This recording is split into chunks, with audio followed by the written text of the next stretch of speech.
সর্বপ্রথম ফেরেশতা দিয়ে আল্লাহ বাইতুল্লাহ বানাইলেন। জিব্রাইল নিয়ে আসছে এক পিলার, ওই কোনায় গাড়াইছে। মিকাইল আসছে এক পিলার, আল্লাহ বলছেন ওই কোনায় গাড়াও। ইসরাফিল আনছে পিলার, ওই কোনায় গাড়াও। আজরাইল আনছে পিলার, ওই কোনায় গাড়াও। আল্লাহ নির্দেশ দিয়েছেন, চার ফেরেশতা চারটা পিলার এনে চার কোনায় গাড়াইছে। এই নকশা অনুযায়ী বাইতুল্লাহ নির্মিত হয়েছে। সুবহানাল্লাহ। চার ফেরেশতা, চারটা খুঁটি, স্তম্ভ আল্লাহ ওই আকাশ থেকে নিয়ে আসে জমিনে। এই চারটে খুঁটিকে কেন্দ্র করে মাটি দিয়ে তারা ঘর বানাইছে। হযরত নূহ আলাইহিস সালামের জামানা পর্যন্ত এইভাবে ছিল অক্ষত ঘর। 2600 বছর পর্যন্ত এই ঘর ছিল। হযরত নূহ আলাইহিস সালামের প্লাবনের টাইমে তাম পৃথিবী যখন প্লাবিত হয়ে যায়, ঘর একবার নিশানা হারিয়ে ফেলে, নিশানাও নাই। আল্লাহ রাব্বুল আলামিন হযরত ইব্রাহিম আলাইহিস সালামকে বললেন এই ঘর পুনর্নির্মাণ করার জন্য, ঘর বানান। হযরত ইব্রাহিম আলাইহিস সালাম মক্কা নগরে আয়েশা খোদার ঘরের চিহ্নই খুঁজে পায় না। এমন ভাবে পলি মাটি বেলে মাটি পড়ছে, ঘরের কোনো নিশানাও পর্যন্ত নাই। ইব্রাহিম ডাক দেয়া, আল্লাহ আমি গর্ত বানাইতে প্রস্তুত, কিন্তু ঘর কোন জায়গায় ছিল নিশানাও তো খুঁজে পাই না। আল্লাহ আকাশ থেকে মেঘমালা পাঠাইলেন, মেঘ আইসা ছায়া দিছে। মেঘের ছায়া যে এরিয়ার মধ্যে পড়েছে, আল্লাহ বললেন ইব্রাহিম এইটাই কাবা ঘরের এরিয়া, এখানে পুনর্নির্মাণ করো। জোরে আল্লাহু আকবার। হযরত ইব্রাহিম আলাইহিস সালাম এই ঘর নির্মাণ করলেন। ইব্রাহিম ছিলেন মিস্ত্রি, আর তার ছেলে হযরত ইসমাইল 11 বছর বয়স। তখন কয় বছর?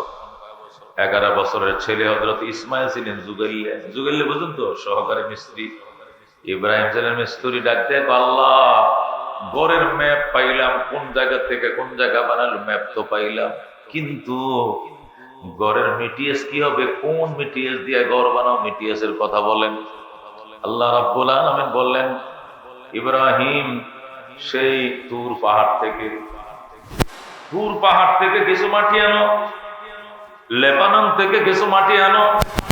নূহের কিস্তি 6 মাস পর্যন্ত প্লাবিত হওয়ার পর, প্লাবনে ভাসার পর 6 মাস পর্যন্ত নূহ আলাইহিস সালামের কিস্তি 150 দিন পর্যন্ত পানির উপরে ভাসছিল। ভাসার পর তুরস্ক থেকে 850 কিলোমিটার উত্তরে জুদি পর্বতমালায়, ওয়াস্তাওয়াত আলাল জুদি। আল্লাহ কোরআনে বলেন নূহের কিস্তি মাটি ছুঁইছে জুদি পর্বতে। সুবহানাল্লাহ। তুরস্কর আঙ্কারা থেকে, রাজধানীর থেকে সোজা উত্তরে 850 কিলোমিটার দূরে জুদি পাহাড়। আল্লাহ বলেন ইব্রাহিম ওই পাহাড় থেকে কিছু মাটি আনো। যেখানে নূহের 82 জন সদস্য সেখানে বসবাস শুরু করেছিল। আমার নূহ ছিল দ্বিতীয় আদম। এর আগে আদমের সমস্ত সন্তান পানিতে প্লাবিত হয়ে মারা যায়। এই নৌকার 82 জন সদস্য যে পাহাড়ের মধ্যে অবতরণ করেছিল, জুদি পাহাড়, ওই পাহাড় থেকে মাটি আনো। তোর পাহাড় থেকে মাটি আনো, জুদি পাহাড় থেকে মাটি আনো, লেবাননের পাহাড় থেকে মাটি আনো, আর আল্লাহর মক্কা নগরে জবলে নূর, যে নূর পাহাড় আছে, ওই পাহাড় থেকে মাটি আনো। ইব্রাহিম বলে, আল্লাহ আমার কাছে তো কোনো আধুনিক বাহন নাই, 1000 কিলোমিটার দূরে যায় মাটি আনতে আনতেই তো তোমার ঘর বানাবো কবে? আল্লাহ ডাক দেখো, তুমি আমি আল্লাহর কাছে দোয়া করো, প্রার্থনা করো, মাটি ফেরেশতারা স্ব নির্ধারিত জায়গা থেকে তোমার কাছে পৌঁছায় দেবে। হযরত ইব্রাহিম আলাইহিস সালাম আল্লাহর কাছে কান্নাকাটি করলেন, আল্লাহ আমি দুর্বল, আমি অসহায়, আমার কাছে বাহন নাই, নৌকা নাই, কিস্তি নাই, উড়োজাহাজ, হেলিকপ্টার কোনো কিছু নাই, এত দূর দূর পাহাড় থেকে মাটি কেমনে আনবো? আল্লাহ রাব্বুল আলামিনের কাছে ফরিয়াদ করলেন, পাহাড়ের মাটি স্বেচ্ছায় আল্লাহর খলিলের খাতে পৌঁছে যায়। এই নির্ধারিত মাটি দিয়ে ইব্রাহিম বাইতুল্লাহ নির্মাণ করলেন। নির্মাণ করার পরে বললেন, আল্লাহ এখানে তো কোনো মানুষজন দেখি না, পশু পাখির পর্যন্ত এখানে বিচরণ নাই, একটা পাখি পর্যন্ত এখানে উড়ে না, ঘুরে না, এখানে নির্জন ভূমিতে, নিথর ভূমিতে ঘর বানাইছো, কারা এই ঘর রক্ষণাবেক্ষণ করবে, দেখবে, জিয়ারত করবে? আল্লাহ কো আযিন ফিন্নাস বিল হজ্জে ইয়াতুকা রিজালাও ওয়া আলা কুল্লি দামিরি ইয়াতিনা মিন কুল্লি ফাজ্জিন আমিক। আল্লাহু আকবার। আল্লাহ বললেন, ইব্রাহিম আযিন ফিন্নাস বিল হজ্জে, তুমি মানব জাতিকে চিৎকার দিয়ে আহ্বান করো, আযান দাও, এলান কাছে যেন পায়দল আসে, সওয়ার হয়ে আসে, নদী পথে আসে, বাহন নিয়ে আসে। যে যে বাহন দিয়ে যে দেশ থেকে আসা সম্ভব, দূর দূরান্তের প্রত্যেকে সে সেখান থেকে যেন ছুটে আসে, আপনি ঘোষণা দিয়ে দেন। ইব্রাহিম বলেন, মাবুদ, মাইক নাই, কোনো যন্ত্রপাতি নাই, এখানে নিথর ভূমিতে দাঁড়িয়ে, নীরব ভূমিতে দাঁড়ায় ডাক দিলে শুনবেন। আল্লাহ পৃথিবীর কানায় কানায় আওয়াজ তো পৌঁছাবো, এমনকি রুহের জগতে যে সমস্ত আত্মাগুলো একত্রিত হয়ে বসে রয়েছে, এই রুহের জগৎ পর্যন্ত তোমার আজানের শব্দ আমি পৌঁছায় দেব। ইব্রাহিম ডাক দেখ, আসো আসো দুনিয়ার মানুষ, আসো, তোমাদেরকে আমার আল্লাহর পক্ষ থেকে দাওয়াত দিচ্ছি, তোমরা আল্লাহর ঘর জিয়ারত করতে আসো। আল্লাহ আমাকে দিয়ে তার ঘর বানাইছেন, তোমরা আসো। ইব্রাহিমের দাওয়াত শুধু পৃথিবীর কোনায় কোনায় পৌঁছায় নাই, রুহের জগতে, রুহের আত্মাগুলোর কাছেও পর্যন্ত পৌঁছে গিয়েছে শব্দ। ওই সময় যারা ইব্রাহিমের দাওয়াত শুনে, লব্বাইক আল্লাহুম্মা লব্বাইক, লব্বাইক লা শারীকা লাকা লব্বাইক, ইন্নাল হামদা ওয়ান নি'মাতা লাকা ওয়াল মুলক লা শারীকা লাক বলে যারা ওই দিন তালবিয়া পাঠ করেছিলেন, যে যতবার তালবিয়া পাঠ করেছে সে এতবারে খোদার ঘরে যাবে। সুবহানাল্লাহ। যে যতবার পাঠ করেছে, 100 বার পাঠ করেছে, 100 বার যাবে। আমি যে এজেন্সির সাথে যাচ্ছি, ওনারা জিজ্ঞাসা করলাম, ওনার নাম আব্দুল্লাহ, হাফেজ মাওলানা আব্দুল্লাহ। আমি বললাম, মামু কয়বার গেছো রে মামু? আমি তো 19 বছর ধরে হাজি নেই, হজ এজেন্সির মালিক। 19 বছর আমার দুঃসম্পর্কে মামা লাগে। তো বাকি না, আমি তো 19 বছর ধরে হাজি নেই, হজের কাজ করি, 146 বার গেছি। আল্লাহু আকবার। মামু তাহলে তুমি কি 146 বার কইছিল লাব্বাইক? আরো বেশিও তো বইটা থাকতে পারি, বাচ্চা থাকলে তো আরো যাবে, না হইলে তো বছরে 12 বার 15 বার যাওয়া হয়, 12 বার 15 বার। এরা প্রতি মাসেই ওমরার প্যাকেজ যাইতেছে, সাথে তো যাই। আরো বেশি হইব না মামা? যদি মরে না যায় তাহলে তো আরো বেশি। মরে না গেলে 19 বছর, আরো যদি 19 বছর বাঁচি কিন্তু আরো তো 100-150 বার যাওয়া হইতে পারে। চিন্তাটা করেন, যেভাবেই হোক হাজিদের খেদমতের উসিলা তো সে আল্লাহর ঘরে যায়। হাজিদের খেদমতের উসিলা আল্লাহর ঘরে যায়, এটা কম কথা নয়, কম কথা নয়। সে বিনিময় নিয়ে যায়, আপনাদের টাকা নিয়ে আপনার খেদমত করে, তবু সে সওয়াব পাবে। ইমাম সাহেব বেতন নিয়ে ইমামতি করে, তবু সে সওয়াব পাবে। মুয়াজ্জিন বেতন নিয়ে আযান দেয়, তবু সে সওয়াব পাবে। এটা ছেলে মেয়ের বিবাহের ব্যবস্থা করে, উকালতি করছেন আপনি, উকালতি করছেন, আপনারা 50,000 টাকা গিফট করছেন, তবু সওয়াব পাবেন। একটা সংসার বানায় দিয়েছেন আপনি। হাজি এজেন্সির মালিক, লাইসেন্সদারিরা আপনাকে হজে নিছে, তাকে টাকাও দিছে, অন্যদের সমানে কমও দেন নেই, তবু সে খেদমত করার কারণে আপনি সে সওয়াব পাবে এবং আপনি তার কাছে চির ঋণী থাকবেন। সুবহানাল্লাহ। কারণ হয়তোবা সে আপনাকে বুঝাইয়া বুঝাইয়া হজের জন্য রাজি করেছে, যদি না বুঝাইতো জীবনে হয়তো হজে আপনার যাওয়া নাও হইতে পারত। এই জন্য তার অবদান আছে আপনার উপরে, অবদান আছে। আল্লাহর ঘর বাইতুল্লাহ ভেঙ্গে যায়, ভেঙ্গে যায়, বারবার ভাঙ্গা করা। 10বার হাজ্জাজ বিন ইউসুফ আল্লাহর ঘর ভাঙ্গে। হাজ্জাজ বিন ইউসুফ আল্লাহর ঘর ভাঙ্গে ভেঙ্গে নির্মাণ করে। অভাব ছিল, পুরোটা করতে পারে না, অর্ধেকটা করছে, অর্ধেকটা বারান্দা হাতিমে কাবা রেখে দিয়েছে। বলেছিল টাকা হইলে আবার বাকিটাও করে দিব। এরপর ইমাম মালিক রহমতুল্লাহ আলাইহি ফতোয়া দিলেন, এখন থেকে আল্লাহর ঘর ভাঙ্গা করা আর যাবে না, এটা হারাম, হারাম। তখন 4 ইমাম বললেন, ঠিক আছে, তোমার ফতোয়ার মধ্যে আমরা ঐকমত পোষণ করলাম। এরপর থেকে আর বাইতুল্লাহ ভাঙ্গা করার সুযোগ নাই, ভাঙ্গে না। এ 10বার নির্মাণ। আল্লাহর ঘর 10বার নির্মাণ করছেন, তিনি অত্যন্ত পাপী ছিল। হাজ্জাজ বিন ইউসুফ জালেম ছিল। আল্লাহু আকবার। 80,000 মানুষ শুধু স্পট এসে গুলি করে মারছে, 80,000 মানুষ স্পটে শুধু গুলি করে মারছে, কুবায় কাটছে। আর কত মানুষ যে জেলের মধ্যে মারছে, কোনো হিসাব কিতাব নাই। কিন্তু এই হাজ্জাজ বিন ইউসুফ বাইতুল্লাহ বানানোর পর আল্লাহর ওলি তাকে স্বপ্ন দেখে, হাজ্জাজ এত বড় পাপী, তোর সাথে আল্লাহ কি আচরণ করছে ক? দেশের মানুষ একটু শ্বাস ফেলতেছে, তুই মরার কারণে তোরে আল্লাহ কত নম্বরের আযাবে রাখছে তুই বল। আল্লাহর ঘর নির্মাণের উসিলা আল্লাহ আমার সমস্ত অপরাধ মাফ করে দিছে। আমার নির্মাণটা কিয়ামত পর্যন্ত মাটির উপরে দাঁড়ায় থাকবে, এটা কেউ ভাঙতে পারবে না। এটাও কুদরতের মহিমা, মহিমা বাজান, এটাও কুদরতের মহিমা।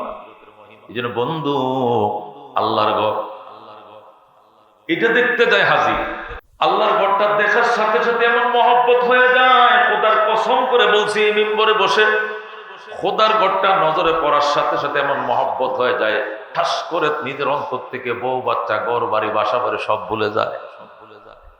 আপনার সেখান থেকে আসারও চাকরি থাকবে কিনা, আপনার সেখান থেকে আসার পরে আপনার কামাই আছে কিনা, আপনার ব্যবসা আছে না বন্ধ হয়ে গেছে, ওই টেনশন ওই সময় আর মাথায় থাকবে না। পাগল আল্লাহর ঘরে দেখে আসে আল্লাহর জন্য দেওয়ানো হয়ে গেছে, কিচ্ছু মনে থাকবে না।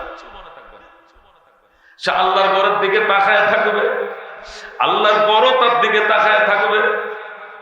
সে মাকাম ইব্রাহিমের দিকে তাকায় থাকবে, মাকাম ইব্রাহিম তার দিকে তাকায় থাকবে। তুই আমার মহব্বত কর, আমিও তোরে মহব্বত করি বলে তুই আইসোস, আমার দেখছোস। আল্লাহু আকবার। সে ও বন্ধু হাজার আসওয়াদ পাথরের দিকে তাকায় থাকবে চুমো দেওয়ার জন্য, হাজার আসওয়াদ তাকে, আর তাকে আল্লাহ চুম্বকের মতো, চুম্বকের ম্যাগনেটের মতো টানতে থাকবে। সে পাথরের দিকে চাই রয়েছে, পাথরটাও যেন তার দিকে চাই রয়েছে। সে আল্লাহর ঘরের দিকে চাই রয়েছে, আল্লাহর ঘরটাও যেন তার দিকে তাকায় রয়েছে। সে এই হীরা পর্বতের দিকে তাকায় রয়েছে, পর্বতটা মনে তার দিকে চাই রয়েছে। সে জাবালে নূরের দিকে তাকাইছে, মনে হয় পাহাড়টাও তার দিকে একদম ছায়া রয়েছে, মনে হয় যেন আমার দিকে পাহাড়টা ছায়া রয়েছে। এরকম বোঝা যায় কি এক আকর্ষণ, কি এক মহব্বত আল্লাহর ঘরে, কি এক আকর্ষণ, কি এক মহব্বত। আল্লাহু আকবার।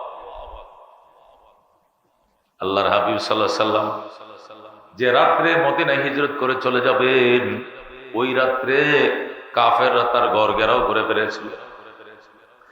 আল্লাহর হাবিব সাল্লাল্লাহু আলাইহি সাল্লামকে উদ্ধার করার জন্য, সেই ঘর থেকে বের করার জন্য জিবরাইল আসে। উপর দিয়া খেজুর পাতার ছাউনি ফাঁক করে জিবরাইল ওই দিক দিয়ে ঘরের ভিতরে ঢুকে নবী গো, কই যাওয়ার নিয়ত করছেন? তুমি না বলছো যাওয়ার জন্য? কলিজা ফেটে যায়, মক্কা ছেড়ে যাইতে মন চায় না। যেতে হবে নি, না যেতে চলবে নি? কয় না চলেন। জামু কেন? চারপাশে ঘেরাও করা। জিবরাইল হুজুর ঘরটা ঝাড়ু দিয়া একটু ধুলাবালি হাতে নেন, আর পরেন ওয়াজআলনা মিন বাইনি আইদিহিম সাদ্দা ওয়া মিন খালফিহিম সাদ্দান ফাআগশাইনাহুম ফাহুম লা ইউবসিরুন। সুবহানাল্লাহ। আপনি আয়াতটা পড়েন, পরে বেড়ার ফাঁক দিয়ে মারেন। আল্লাহ নবী আয়াতটা পড়লেন সূরা ইয়াসিনের পরে, কপাটের ফাঁক দিয়ে, দরজার ফাঁক দিয়ে, বেড়ার ফাঁক দিয়ে দুলাগুলো ফেললেন। সাথে সাথে দুলাগুলো কাফেরদের চোখের মধ্যে পড়ে যায়, একটাও চোখে দেখে না। আল্লাহর হাবিব কাফেরদের গায়ের উপরে ডিঙ্গিয়ে ঘর ছেড়ে চলে যায়, সরাসরি বাইতুল্লাহর কিনারে যায়। আল্লাহর ঘরের সামনে দাঁড়ায় নবী কান্দে, বাইতুল্লাহ রে, ও বাইতুল্লাহ, তোর মালিক যদি আমাকে তাড়িয়ে না দিত, ওরে মক্কা তোর দেশের বাসিন্দারা যদি আমার তাড়ায় না দিত, ওরে খোদার ঘর তোর দেশের বাসিন্দারা যদি আমাকে বের করে না দিত, জীবনেও তোরে রাইকে আমি কোথাও যাইতাম না, তবু আমাকে যেতে হয়। এই বলে নবীজি শেষ কান্না কেঁদেছিলেন, আমি যাইতাম না। ওরে বাইতুল্লাহ, তোর প্রতিবেশীরা আমার তাড়িয়ে দিচ্ছে, দেখ আমার ঘরটা কেমনে ঘেরা করছে। এই জন্য মালিক বলছে চলে যাওয়ার জন্য, না তবু আমি যাইতাম না। অনেক দূর যাওয়ার পর আল্লাহর হাবিব সাল্লাল্লাহু আলাইহি সাল্লাম মক্কা থেকে মদিনা যাওয়ার পথে এক জায়গায় যায় বসে গেলেন, কাঁদতে শুরু করলেন। আল্লাহ, তাহলে আমি কি আর কোনোদিন মক্কায় ফেরত যাইতে পারবো না? না, আমি এদিকেও যাবো না, ওদিকেও যাবো না, আমি এখানে বসছি। এই বলে মদিনার কিনারা যায় এক জায়গার মধ্যে নবী কাঁদতে শুরু করলেন। আল্লাহ সাথে সাথে জিবরাইলকে আয়াত দিয়ে পাঠায়। আল্লাহ আয়াত দিয়ে পাঠায়, ইন্নাল্লাযী ফারাদা আলাইকাল কুরআন, ইন্নাল্লাযী ফারাদা আলাইকাল কুরআন লারাদ্দুকা ইলা মাআদ। আল্লাহু আকবার। আমার বন্ধু, আপনি কাইদেন না, ইন্নাল্লাযী ফারাদা আলাইকাল কোরআন, যে আল্লাহ আপনার উপরে কোরআন নাযিল করেছে, ওই আল্লাহ শপথ করে বলছি, এই আল্লাহ আমি কসম করে বলছি, লারাতুকা ইলা মাদ, আপনাকে আবার মক্কার দিকে আমি ফিরিয়ে নেব। আপনি চাইতেন না আপনাকে আবার মক্কা নেব। কেমন মক্কা? আল্লাহ রাস্তার মধ্যে প্রতিশ্রুতি দিন, কাইতেন না আবার আপনি মক্কায় যাবেন। রহমতুল লিল আলামিন আবার মক্কায় এসেছিলেন। কোথায় এসেছিলেন? আবার মক্কায় এসেছিলেন। নবীজি মক্কায় এসেছিলেন ফতে মক্কার টাইমে, বিদায় হজের টাইমে নবীজি মক্কায় এসেছিলেন। মদিনা শরীফ যাওয়ার পরেও আল্লাহ নবী ঘুম থেকে উঠে সাহাবায়ে কেরামকে নিয়ে বসতেন। প্রায় দিনে ঘুম যাওয়ার আগেই বলতেন, এশার টাইমে বলতেন, আজকে রাত্রে যদি কেউ মক্কা স্বপ্ন দেখো, সকালবেলা স্বপ্নের ঘটনা সবার আগে আমি নবীকে বলবা। রাসূল বলতেন, আজকে ঘুম থেকে উঠে কেউ যদি গত রাত্রে মক্কা শরীফ সংক্রান্ত কোনো কিছু স্বপ্ন দেখো, তাহলে ঘুম থেকে উঠে সর্বপ্রথম কি করবা? আমাকে মক্কার গল্প শোনাইবা, অন্য কাউকে বলার আগে আমাকে বলবা। কেমন ভালোবাসতেন আল্লাহর ঘরকে নবীজি। মক্কার কোনো মানুষ যদি হিজরত করে মদিনায় আসতো বা অন্য কোনো কারণে মদিনায় আসতো, আল্লাহ নবী জিজ্ঞাসা করতেন, কবে আইসো? গতকাল গাইছি। মাশাআল্লাহ, আল্লাহর ঘরটা ভালো আসেনি? আল্লাহর ঘরটা কেমন? জমজম করতে পানি মানে উঠেনি? মানুষ উঠে পানি খায়নি? পান করেনি? করে? আমার মায়ের ঘরটা আসেনি? আমিনার ঘরটা আসেনি? আল্লাহু আকবার। জিজ্ঞাসা করতেন, এখনো সেই ঘর আছে? এখনো মা আমিনার ঘর আছে। এটাকে মক্কা গভর্নর, মক্কা কর্তৃপক্ষ লাইব্রেরি বানায় রাখছে, কুতুবখানা বানায় রাখছে, ইন্টারন্যাশনাল লাইব্রেরি। সেখানে কিতাবাদি ভরা, মক্কার ইতিহাসের কিতাব, রসুলের হাদিসের কিতাব, বিভিন্ন বই পুস্তকে লাইব্রেরি বানায় রাখছে। এখনো ঘরের দিকে তাকাইলে ঘর আপনার দিকে তাকায় থাকবে আর বলবে, তাকায় তাকো, এখানে রহমতুল লিল আলামিন জন্ম নিয়েছিলেন। এখনো সেই ঘর সাক্ষী দেয়, নবীজির জন্মের ঘর এখনো আছে। যেরকম আল্লাহু আকবার। বর্তমানে যে স্ট্রাকচারটা দাঁড়িয়ে আছে, যে বিল্ডিংটা, এটার বয়স 70-এর উপরে হয়ে গেছে, 70 বছর উপরে। হয়তোবা ওই সময় মাটির ছিল, হয়তোবা ওই সময় পাথরের ছিল, কিন্তু জায়গা ওইটাই ছিল যেটা এখন আছে। আল্লাহু আকবার। আল্লাহর ঘরে কি যে আকর্ষণ! আল্লাহর হাবিব সাল্লাল্লাহু আলাইহি সাল্লাম স্বপ্ন দেখছেন, আল্লাহর ঘরে গেছেন, সাহাবীরা সাথে আছে, আল্লাহর ঘর তওয়াফ করতেছেন, মাথার চুল হলক করছেন, কসর করছেন। ঘুম থেকে উঠে সাহাবায়ে কেরাম বললেন, সাহাবায়ে কেরাম আমি কি দেখলাম? নবী তো যা দেখছেন সত্যই দেখছেন, আপনাকে শয়তানে কোনো স্বপ্ন দেখায় না, দেখাইতে পারে না। আপনি চলেন, আপনি উমরা করেন, আপনার স্বপ্ন বাস্তবায়ন করেন, আমরা জীবন বাজি রেখে আপনার সঙ্গ দিতে আমরা রাজি আছি। তখন আল্লাহর হাবিব উমরা করার জন্য গেলেন। বলতেছিলাম বাইতুল্লাহ, সেখানে সাফা মারওয়া আছে, সাফা মারওয়া, সাফার থেকে মারওয়া, মারওয়া থেকে সাফা, 3বার আসতে হয়, 4বার যাইতে হয়। সাফার থেকে স্টার্ট, মারওয়ার মধ্যে যায় শেষ হয়। হযরত হাজেরা আলাইহিস সালাম, ইব্রাহিম আলাইহিস সালাম যখন তাকে বনবাস দিলেন, ইসমাইল সহ দুধের শিশু ইসমাইলকে কি পান করাবেন? পানির জন্য। পানির জন্য এই পাহাড়ে উঠে কান্দে, আল্লাহ পানি দাও, আগুন দাও। ওই পাহাড়ে যা আবার কান্দে, আল্লাহ পানির ব্যবস্থা করো, আগুনের ব্যবস্থা করো। আমার স্বামী যে আমাদেরকে রেখে গেল, তোমার হুকুমে রেখে গিয়েছে, তোমার হুকুম যেহেতু হয়েছে এই জন্য আমরাও এখানে আসি, কিন্তু পানি কই, আগুন কই, ছোট বাচ্চা নিয়ে কেমনে থাকবো? এই বলে হযরত হাজেরা এই পাহাড় থেকে ওই পাহাড়ে 7টা চক্কর দিয়েছিলেন। 7টা চক্কর দিয়া ইসমাইলের কিনারে যায়, দেখে ইসমাইল যেখানে শুয়ে শুয়ে কান্দে, পাউডি নাড়া দেয়, পায়ের নিচ দিয়া পানির ঝর্ণা ফোয়ারা বইতেছে। আল্লাহু আকবার। যায় দেখে ইসমাইল যেখানে শুয়া পাওগুলো নাড়ায় কাঁদতেছে, সেখানে কি পানির ঝর্ণা চালু হয়ে গেছে। যেরকম আল্লাহু আকবার। ও মুসলমান, আল্লাহর ঘর, সেখানে আল্লাহর ঘর, আল্লাহর ঘরের আকর্ষণ এমন, আল্লাহর ঘরের আকর্ষণ এমন। ও বন্ধু, আল্লাহর ঘরে যাওয়ার নিয়ত করেন। বলায় যেমনে কামড়ায়, ভেঙ্গুরুলে যেমনে কামড়ায়, কলিজা যেরকম চিপ মারে, এরকম চিপ যদি না দেয়, পয়সার মালিক হলেও খোদার ঘরে যাওয়া যাবে না। এরকম কামড়াইতে হবে খোদার ঘরের প্রেমে। আল্লাহর ঘরের প্রেমে যদি ওইভাবে বলার মতো কামড়ায়, তাহলে যাওয়া যাবে বাজান, আল্লাহ যাওয়া তৌফিক দান করুক। না আমি নবী বলছেন মক্কায় যদি আসো, মদিনা জিয়ারত না করলে আমি বড় কষ্ট পাবো। যে ব্যক্তি মানজারা বাইতুল্লাহ ওয়ালাম ইয়াজুরনি ফাকাদ জাফানি, যে বাইতুল্লাহ জিয়ারত করেছে আমার জিয়ারত করে না, সে আমার উপরে জুলুম করেছে। এই জন্য নবী বলছেন মদিনা যাওয়ার জন্য।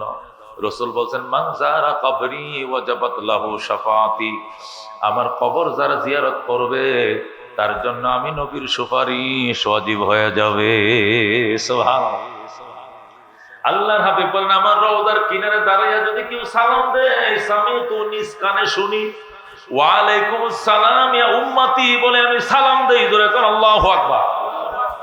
আর দূরের থেকে যদি কেউ আমার সালাম দেয়, তাহলে ফেরেশতারা সেই সালাম মেশকের রুমাল দিয়ে পেছায় রওজায় পৌঁছায় দেয়। আর যদি কাছে এসে সালাম দেয়, আমি নিজের কানে সামিতু বিউজানাই, আমি নিজ কানে শুনি, জোরে কোন আল্লাহু আকবার। ওয়ালাইকুম আসসালাম ইয়া উম্মতি বলে আমি সালামের জবাব দেই। হায়াতুন নবী রওজা মুবারকে শুয়ে রইছে, সুবহানাল্লাহ। এই জন্য বাজানা জীবনের জন্য একটা বিশাল স্বপ্ন থাকে, আল্লাহ চাকরি শেষ হোক, সুস্থ রাখো, সামর্থ্য তুমি রাখো, শারীরিক ফিটনেস তুমি ভালো রাখো, তোমার ঘর না দেখা তুমি তোমার নবী রওজা না দেখায়া তুমি মরণ দিও না। খাজা মঈনুদ্দিন চিশতি আজমিরি রহমতুল্লাহ আলাইহি। আল্লাহু আকবার। কান্ত मैं जिंदगी में एक बार मदीना जाऊं, मैं जिंदगी में एक बार मदीना जाऊं, मदीना जाऊं कभी लौट ना आओ, मैं जिंदगी में एक बार मदीना जाऊं। आए खुदा मेरे सामने सफर को आता कर, इस फानी दुनिया से मेरे दिल को जुदा कर। आए खुदा मेरे सामने सफर को आता कर। খাজা মঈনুদ্দিন চিশতি যিনি সুলতানুল হিন্দ ছিলেন, হিন্দুস্তানের মারফতের বাদশা ছিলেন, তিনি বলতেন আল্লাহ আমার মদিনায় যাওয়ার জন্য সামানগুলো দিয়ে দাও, মদিনায় যাইলে নাকি কিছু টাকা পয়সা লাগে ব্যবস্থা করে দাও। আর কোনো কিছু মঈনুদ্দিন চায় না, কিছু দুনিয়ার রং তামাশার থেকে আমার বাঁচাও। আয় খোদা मेरे सामने सफर को आता कर, इस फानी दुनिया से मेरे दिल को जुदा कर। दरबार नबी आज मैं जीता रहा हूँ, मैं जिंदगी में एक बार मदीना जाओ, मदीना जाओ कभी लौट न आओ, मैं जिंदगी में एक बार मदीना जाओ। जरा कौन मरहबा। अल्लाह रुले कहे आए जिस गुम्बद खुजरा में नबी सोई हुई है, इस खाक के जाने ने सर मेरे दिल हुई है। আল্লাহ মঈনুদ্দিন চিশতি বলতেন আল্লাহ যে সবুজ গম্বুজের নিচে তোমার বন্ধু শুয়ে রইছে, আমার মন চায় সেই গম্বুজের নিচে যাইয়া নিজেকে নিজে কুরবান করে দেওয়ার জন্য।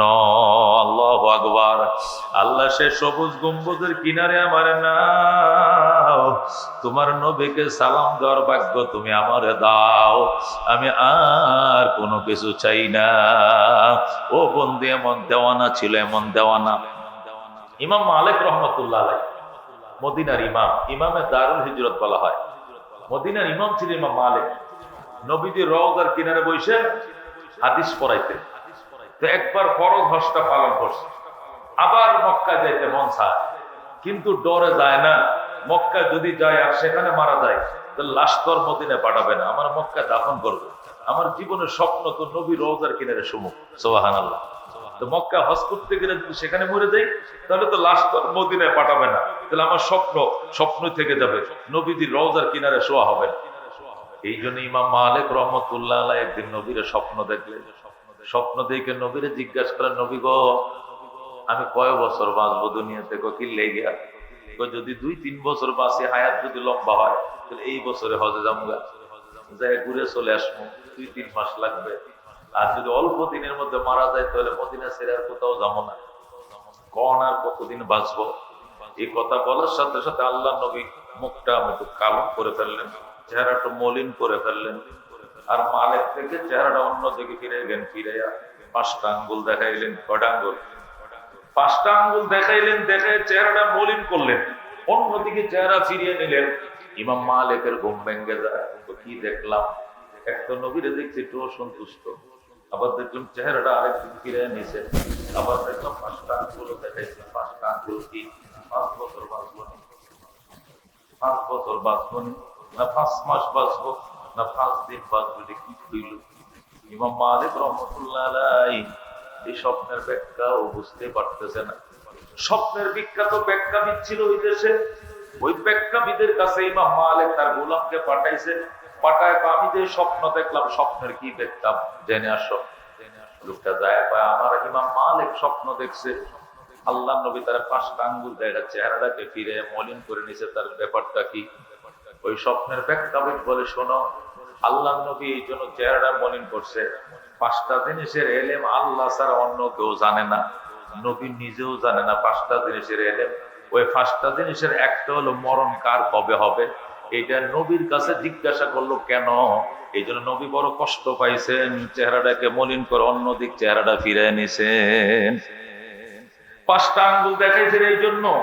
5টা জিনিসের এলেম একমাত্র কার? কোন 5টা জিনিসের এলেম কার? 5 জিনিসের জ্ঞান কার কাছে?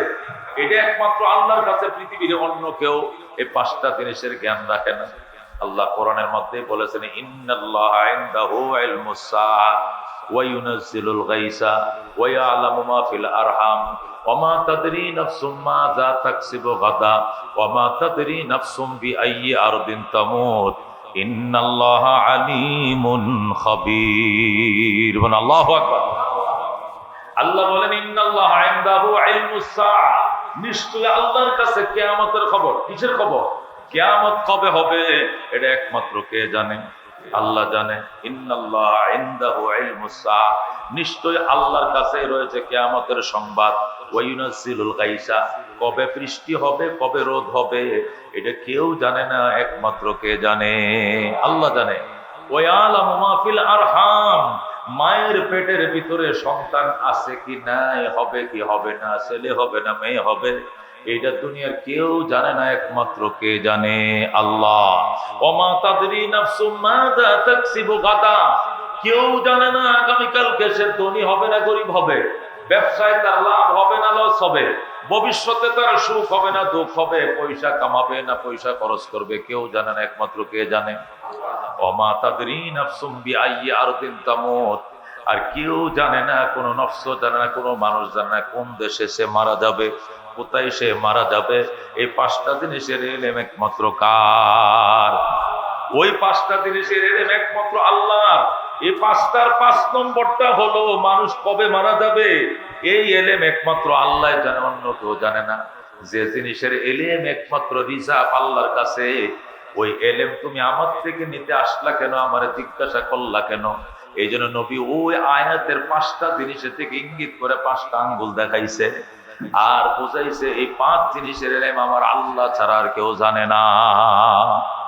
ইমাম মালিক রহমতুল্লাহ আলাইহি হতভম্ব হয়ে গেলেন আর বললেন, ঠিক আছে আমি আর যাবই না, যেহেতু পারলাম না তাহলে আমি যাবই না। আল্লাহু আকবার। যেতেই পারেন নাই।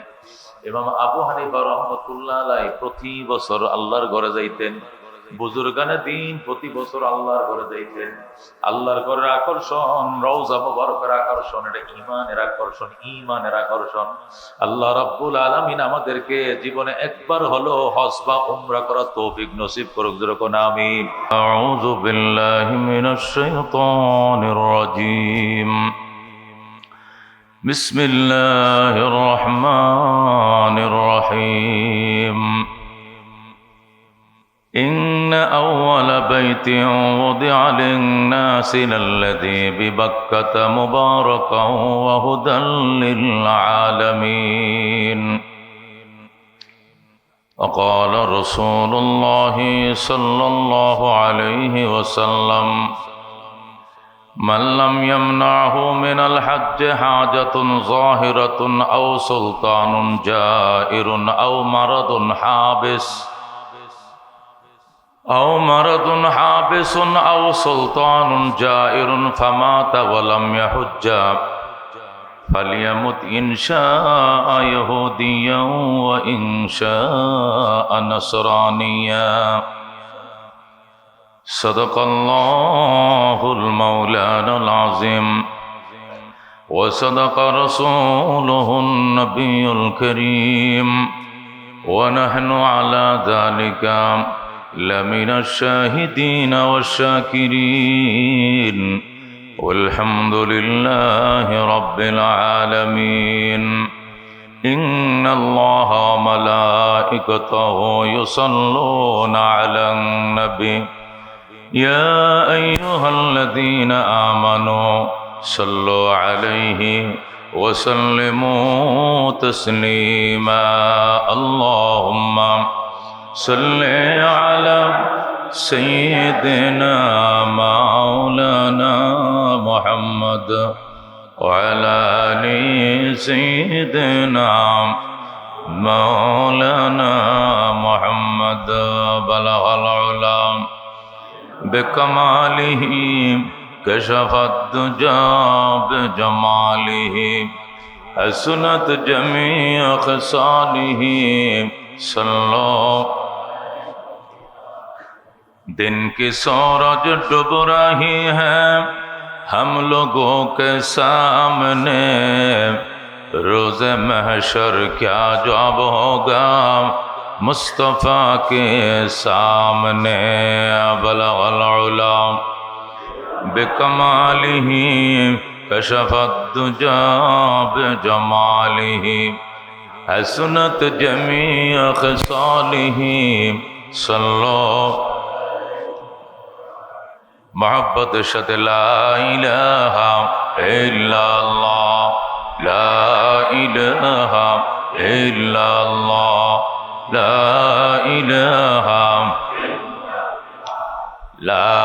इलाहा ज़िमा जोरी बरामद जान आलम तरहम या नबी अल्लाह तरहम ला इलाहा इल्लल्लाह ला इलाहा ना आखिर रहमतुल लिल आलमीन ज़िमा जोरा चरा गाफिल नशीनी ला इलाहा इल्लल्लाह ला इलाहा इल्लल्लाह माल दौलत तन पुरुष तारा हलाल मन फनाए मुल्क मौलाए जुल जलाल ला इलाहा इल्लल्लाह ला इलाहा इल्लल्लाह ला इलाहा इल्लल्लाह मुहम्मदुर रसूलुल्लाह सल्लल्लाहु अलैहि वसल्लम मुअज़्ज़ज़ मुकर्रम मुसल्लिन करम রব্বুল আলামিনের দরবারে অসংখ্য শুকরিয়া সুস্থ আছি আল্লাহ সুস্থ রেখেছেন ভালো রেখেছেন যেভাবে আছি সুখ দুঃখ যেটাই আসে সর্বাবস্থায় শুকরিয়া আলহামদুলিল্লাহ আজানের পরে তার ঘরে আমাদেরকে আগে ভাগে হাজির হওয়ার তৌফিক দান করছেন আবার বলি আলহামদুলিল্লাহ শাওয়াল মাস শেষ জিলকদ শুরু জিলহজের 10 তারিখ কুরবানি সৌদি আরবে হজ 9 তারিখে হজ আরাফা দেওয়া শুরু হবে আর 1 মাস 10 দিনের মধ্যে হজ কুরবানি প্রয়োজনীয় বিধিবিধান হজের কমপ্লিট হবে শাওয়ালের চাঁদ ওঠার পরেই হজের মাস শুরু হয়েছে এই 3 মাসের যে কোনো সময় হজের নিয়তে হেরাম বাঁধলে টাইম মতো হজ আদায় করলে হজ আদায় হয়ে যাবে এই 3টা মাসকে হজের জন্য নির্ধারণ করা হয়েছে হজ কেন হজ কিভাবে হজের দ্বারা লাভ কি এর কিছু প্রয়োজনীয় কথা গত 2 জুমায় আলোচনা করেছি হজের মূল বিষয় হলো আমরা যারা আল্লাহর প্রেমিকরা, আল্লাহর পাগল, জীবন দিয়েছেন যিনি, জীবন নিয়ে যাবেন যিনি, জীবনের সবকিছু যার, সঁপে দিতে হবে তাকেই। আমার জীবনটা আমার নয়, ওইটা আমার মাওলার, এই কথা যারা বিশ্বাস করে এরা তার প্রেমে মাতোয়ারা। কেউ খেলার পাগল, কেউ নারীর পাগল, কেউ ক্ষমতার পাগল, কেউ পদ পোস্টের পাগল। আল্লাহর প্রকৃত আশেক যারা, আল্লাহর পাগল। কথাগণ ঠিক কিনা? আল্লাহ বলেন ওয়াল্লাযীনা আমানু আশাদ্দু হুব্বান লিল্লাহ, যারা প্রকৃত ঈমানদার এরা আমি আল্লাহকে সিরিয়াস ভালোবাসে। যারা প্রকৃত ঈমানদার এরা আমি আল্লাহকে কি বাসে? সিরিয়াস, আসাধ্য হুব্বান। হুব্বান ভালোবাসা, আসাধ্য হুব্বান সিরিয়াস ভালোবাসা। ওয়াল্লাযীনা আমানু আশাদ্দু হুব্বান লিল্লাহ, যারা প্রকৃত ঈমানদার এরা আমি আল্লাহকে সিরিয়াস ভালোবাসে। আমার আল্লাহর কথা, আল্লাহ গর্ব করে বলছেন প্রকৃত ঈমানদারদের কাছে আমি আল্লাহর চেয়ে ভালোবাসা হবে। যে যাকে ভালোবাসে ওই ভালোবাসার মানুষটার কাছে যাওয়ার জন্য, তার সান্নিধ্য অর্জন করার জন্য দেওয়ানো হয়ে যায়। ইটালির মেয়ে বাংলাদেশের যুবককে ভালোবাসে, এই জন্য ইটালির মতো উন্নত দেশ ছেড়েও বিমানে উঠে বাংলাদেশে চলে আসে, গরিব দেশে চলে আসছে। কেন? ভালোবাসার মানুষটা কোথায় থাকে তার বাড়িটা দেখতে হবে, তার ঘর দেখতে হবে। আইসা দেখে চারপাশে ধানকে, মাঝখানে টিন সেট ঘর, রাস্তা না, একটা আইন যে হাইটেও বাড়িতে যাওয়া লাগে, গাড়ি চলে না, এটা দেখে সে খুশি, এটা দেখে সে আনন্দিত। জিজ্ঞাসা করে কেমন লাগছে আপনার প্রেমিকার ঘর বাড়ি, গরিব দেশে আইছেন উন্নত দেশ থেকে? খুব ভালো, খুবই ভালো। যাকে যে ভালোবাসে তার ভালোবাসার কারণে তার বাড়ি ঘর, ফুসকুনি, নারকেল গাছ, সুপারি গাছ, গাছপালা শুদ্ধ তার ভালোবাসার পাত্র হয়ে যায়। আল্লাহকে যারা ভালোবাসে প্রকৃতি ঈমানদার, এরা আল্লাহর ঘরের জন্য যে কি পরিমাণ দেওয়ানা, কি পরিমাণ পাগল, এই যে হজ এবং উমরা সফরে গেলে বোঝা যায়। দেখা দে ইলাহি ও মদিনা कैसे बसती है कि जिस पर रात दिन मौला तेरे रहमत बरसती है। কানতেছে আল্লাহ, আমার ভালোবাসার পাত্র রহমতুল্লিল আলামিনের দেশ মদিনা কেমন, ওই জায়গাটা একটু দেখাও।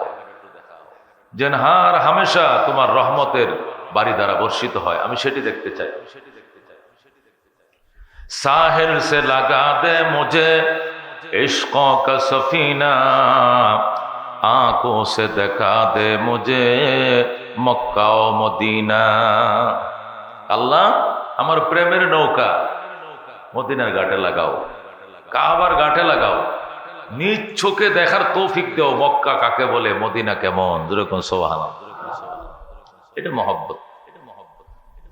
এই জন্য আল্লাহর পাগল ছুটছে, হাতের গড়িগুলো খোলা, ব্রেসলেটও নাই, গলার হার নাই, চেন নাই, আন্ডারফ্যান নাই, দামি দামি টাই নাই, কোনো কিছু নাই। সাদা কাপড় একটা পেনছো আর একটা সাদা কাপড় গাও দিয়া চলছে আল্লাহর পাগল। লাব্বাইক আল্লাহুম্মা লাব্বাইক, লাব্বাইক লা শারীকা লাক লাব্বাইক, ইন্নাল হামদা ওয়ান নি'মাতা লাক ওয়াল মুলক লা শারীকা লাক। আমি হাজির, আমি হাজির ও রব, আমি তোমার দরবারে হাজির, তোমার বাড়িতে হাজির।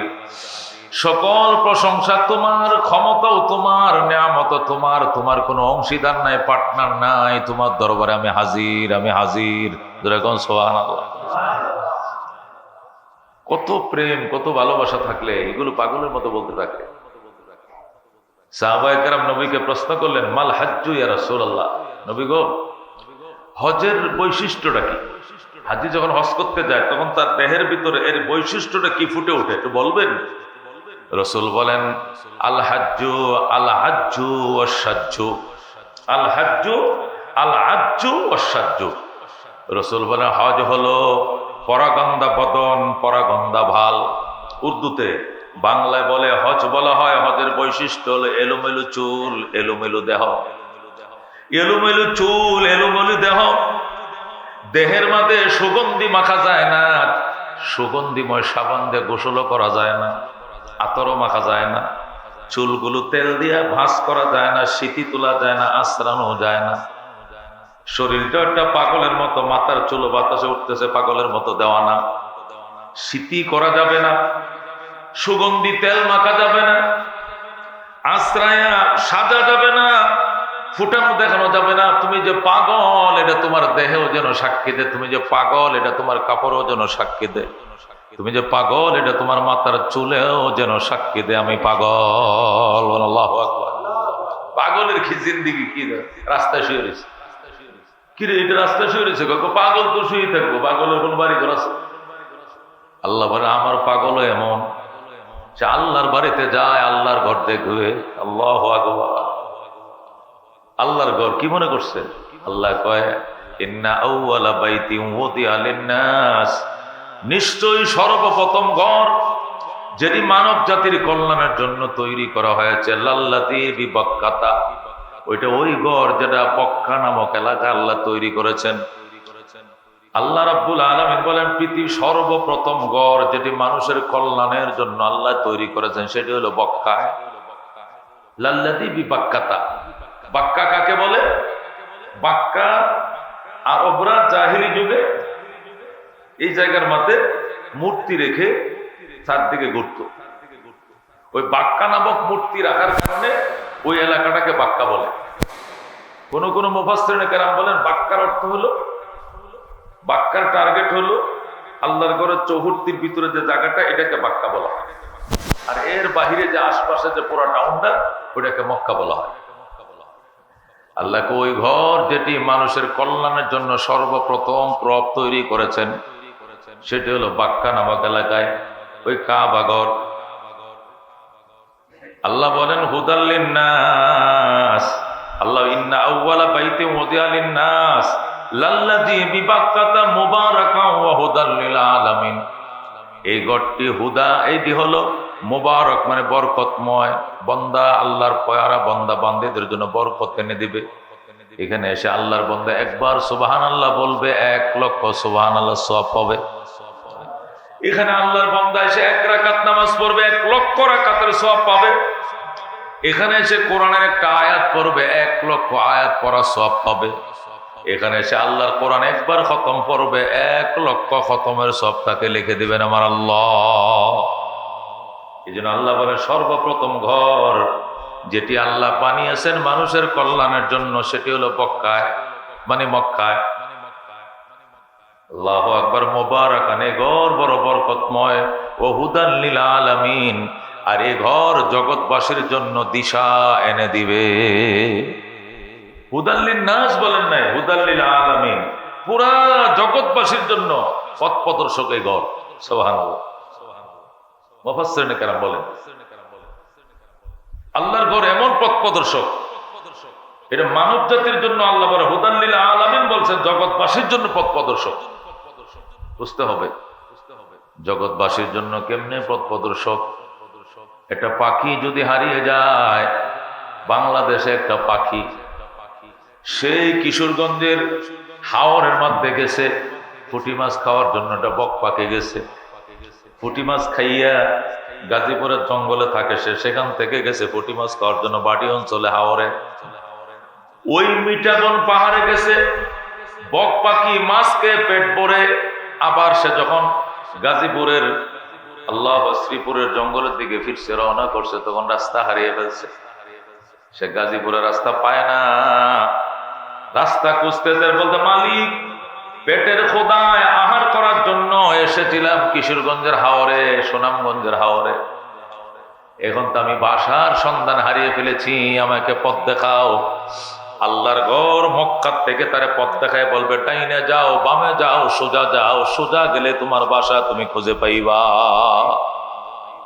আল্লাহর ঘর মক্কা থেকে তারা এখানে পথ দেখাও। সে অস্ট্রেলিয়াতে, সেই দ্বীপপুঞ্জের দেশ স্কটল্যান্ডেও যদি আল্লাহু আকবার কোন দ্বীপের মধ্যে কোনো পাখি রাস্তা হারিয়ে ফেলে, ওই বড় সাগরের উপর দিয়ে উঠতেছে আর বলতেছে, আল্লাহ আমার বাসা কোথায় হারিয়ে ফেলেছি। ওই পাখিটাকে আল্লাহর ঘরের ভিতরে এমন রাডার লাগানো আছে, ওই রাডারের সাহায্যে ওই পাখিকেও তার বাসার পথ দেখাবে আল্লাহর ঘর। সুবহানাল্লাহ। কি মনে করছেন? মুফাসসিরিনে কেরাম এমন ব্যাখ্যা করছে, মাথা নষ্ট করলে কি বলে। আল্লাহ তো হুদাল্লিল আলামিন বলছেন, আল্লাহর ঘরটা শুধু মানব জাতির জন্য হেদায়েত নয়, এটা জগৎবাসীর, জগতের সমস্ত সৃষ্টির জন্য হেদায়েত। সাগরের মাঝখানে জাহাজ চলছে, এখন না জাহাজ রিমোটে চলে, এখন না জাহাজ কম্পিউটারে চলে। কম্পিউটার আবিষ্কারের আগে সে নূহ আলাইহিস সালামের জামানার থেকেই তো কিস্তি তৈরি হয়েছে, জাহাজ সাগর পার করেছে, মালামাল পরিবহন করেছে। রাস্তা চিনছে কেমনে? কেমনে চিনছে রাস্তা? সে করাচি বন্দর থেকে রওনা করছে, বাংলার বন্দরে মংলায় আসবে, অথবা সিঙ্গাপুর যাবে, অথবা ইন্ডিয়ার দিল্লি বন্দরে যাবে। ও মুসলমান, কেমনে যাবে? ওই সময় তারা তাদের মতো করে তারকার অনুসরণ করেছে, আর তারকাকে নিদর্শন দিয়েছে বাইতুল্লাহ মক্কানগর থেকে। সুবহানাল্লাহ। তারকা বাইতুল্লাহ কি দিছে? নির্দেশনা পাঠিয়ে তারকার কাছে, তারকার থেকে নির্দেশনা জাহাজওয়ালা, জাহাজ তার গন্তব্যে পৌঁছে গেছে। জাহাজ গতিবিধি হারায় নাই। যেরকম আল্লাহু আকবার। এটা পাখিকে, এটা হারানো জাহাজকেও যদি ও মুসলমান কাবায় পথ দেখায়, তাহলে আল্লাহর পিয়ারা বান্দাকে কেন পথ দেখাবে না?